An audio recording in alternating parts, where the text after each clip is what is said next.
इयम् आकाशवाणी सम्प्रति वार्ताः श्रूयन्ताम्। प्रवाचको नरेन्द्रदत्तः सेमवालः।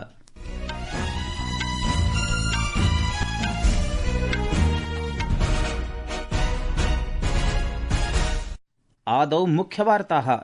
देशः अधुना प्रौद्योगिक्याः न केवलम् उपभोक्ता अपि तु प्रौद्योगिक्याः प्रगत्याः च अग्रणी अभवत् इति प्रोक्तवान् प्रधानमन्त्री नरेन्द्र मोदी। 1,00,000 कोटि रूप्यकाणां research development innovation scheme fund इत्येतस्य अपि शुभारम्भं विहितवान्। राष्ट्रपति द्रौपदी मुर्मुवर्या अद्य उत्तराखण्ड राज्य विधानसभायाः एकं विशिष्टं सत्रं सम्बोधितवती। स्वास्थ्य शिक्षा नागरिक विकास क्षेत्रेषु राज्यस्य महत्वपूर्ण प्रगतिम् अपि प्रशंसितवती। तेलंगाना राज्यस्य रंगारेड्डी जनपदे विहिते बस ट्रक यानयोः संघट्टे 19 जनाः मृताः। प्रधानमन्त्री उपराष्ट्रपति च मृतकेभ्यः यात्रिभ्यः शोकं प्रकटितवन्तौ। अपि च केन्द्र सर्वकारेण 44,400 कोटि रूप्यकाणि 15तमस्य वित्त आयोग अनुदानस्य अभ्यन्तरं ग्रामीण क्षेत्रेभ्यः अनुदानराशिः प्रदत्ता अस्ति।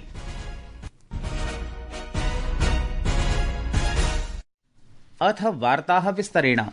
प्रधानमन्त्री नरेन्द्र मोदी अकथयत् यत् देशः अधुना प्रौद्योगिक्याः न केवलम् उपभोक्ता अपि तु प्रौद्योगिक्य प्रगत्याः अग्रणी अपि अस्ति। सः प्रोक्तवान् यत् प्रौद्योगिक्यां देशस्य प्रगतिः द्रुतगत्या अग्रे वर्धते।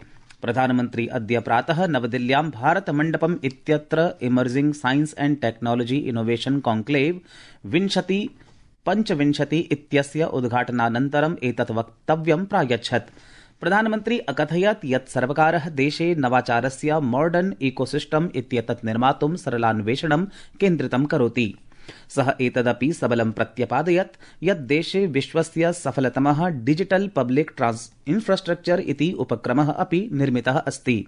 कोविड के दौरान हमने दुनिया का सबसे बड़ा वैक्सीनेशन प्रोग्राम चलाया। इतने मेहनत स्केल पर पॉलिसीज और प्रोग्राम्स को सक्सेसफुली इम्प्लीमेंट करना ये पॉसिबल हुआ क्योंकि आज दुनिया का सबसे पहला और सबसे सफल डिजिटल पब्लिक इंफ्रास्ट्रक्चर अगर किसी के पास है तो उस देश का नाम है हिंदुस्तान।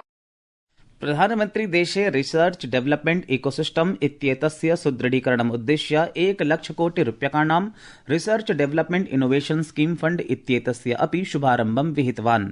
हमने रिसर्च डेवलपमेंट इनोवेशन स्कीम भी शुरू की है और इसके लिए 1,00,000 करोड़ रुपए की राशि तय की गई है। हमारा प्रयास है कि प्राइवेट सेक्टर में भी रिसर्च एंड डेवलपमेंट को बढ़ावा मिले। पहली बार हाई रिस्क और हाई इम्पैक्ट प्रोजेक्ट के लिए कैपिटल भी उपलब्ध कराई जा रही है।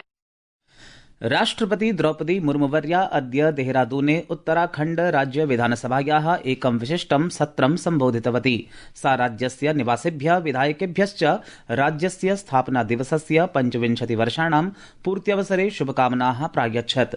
राष्ट्रपतिवर्या विगतेषु 25 वर्षेषु उत्तराखण्डस्य सर्वोत्तमोपलब्धीनां प्रशंसां कृतवती।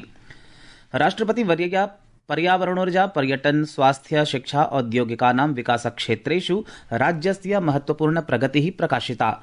महिला सशक्तीकरणस्य दिशि विहितानां प्रयासानाम् अपि प्रशंसां कुर्वत्या तया प्रोक्तं यत् सुशीला बलूनी बछेन्द्री पाल वन्दना कटारिया सदृशाः महिलाः उत्तराखण्डाय गौरवास्पदं क्षणं प्रायच्छन्।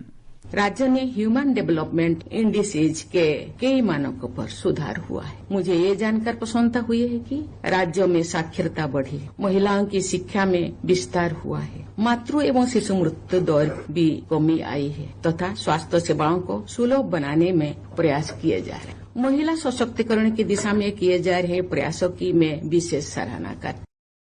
राज्यस्य वीरतायाः आध्यात्मिकतायाः च विषये कथयन्ती राष्ट्रपति मुर्मुवर्या यूनिफॉर्म सिविल कोड इत्यस्य प्रतिष्ठापनं सबलं समर्थयन्ती राज्य सर्वकारस्य विधानसभायाः च प्रशंसां कृतवती। सा अकथयत् यत् पारदर्शितायाः सामाजिक न्यायेन च प्रेरितः अधिनियमः उत्तराखण्डस्य प्रगतिशीलं विचारं द्योतयति। संस्कृतवार्तायाः संस्करणम् इदानीम् आकाशवाणीतः प्रसार्यते। सममेव अयं कार्यक्रमः आकाशवाण्याः अन्तर्जालपटले www.newsonair.gov.in इत्यत्र अथ न्यूज़ ऑन एआईआर इति चलदूरभाषीय तन्त्रांशे अपि उपलब्धो भविष्यति।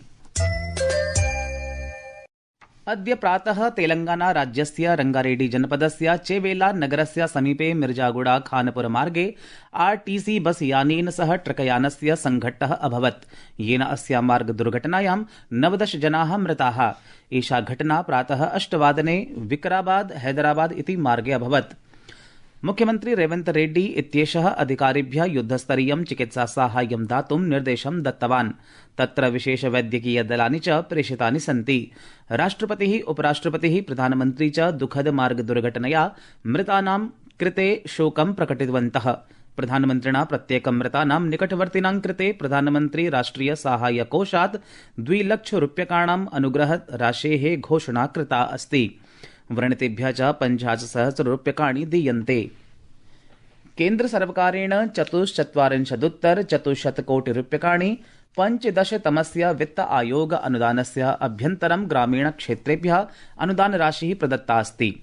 पञ्चायतीराज मन्त्रालयेन अद्य सूचितं यत् 20 जनपद पञ्चायतानां 96,200 प्रखण्ड पञ्चायतानां 6,000 ग्राम पञ्चायतानां च कृते 42,300 कोटि रूप्यकाणां द्वितीया अनुदानराशि वितरिता अस्ति।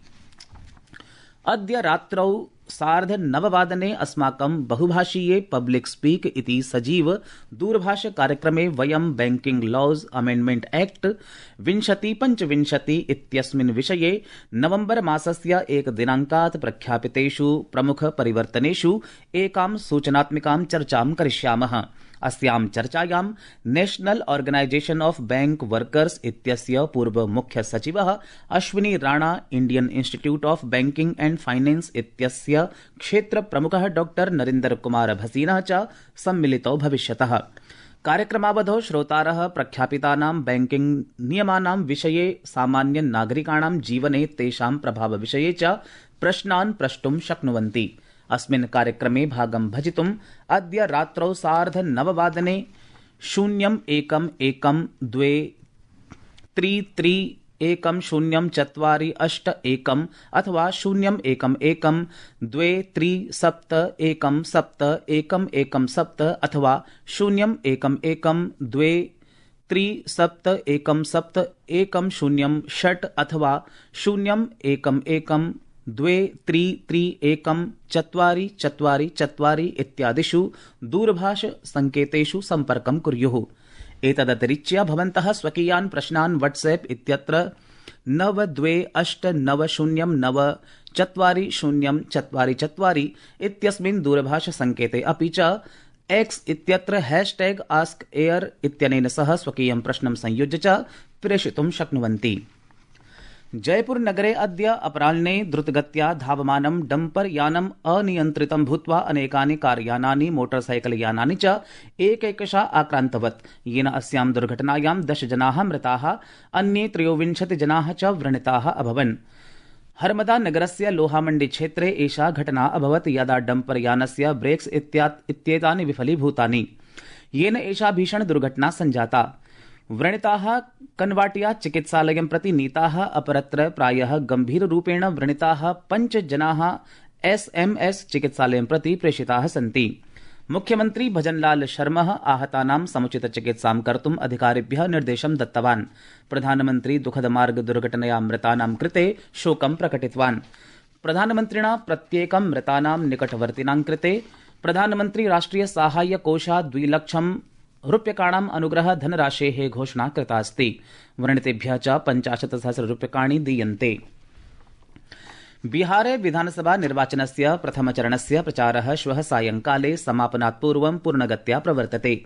प्रमुखप्रचारकाः NDA महागठबन्धन इत्येतयोः प्रमुखयोः संघटनयोः वरिष्ठनेतारः च विभिन्नेषु निर्वाचनक्षेत्रेषु बहुविध सार्वजनिकसभाः आयोजयन्ति।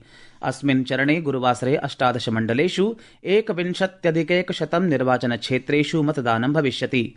जनतादलस्य अध्यक्ष मुख्यमन्त्री च नीतीशकुमारः अद्य भागलपुर नगरे निर्वाचनसमारोहं सम्बोधयन् प्रोक्तवान् यत् तस्य नेतृत्वे बिहारराज्यं विकासस्य मार्गे प्रगतिं कुर्वन् अस्ति।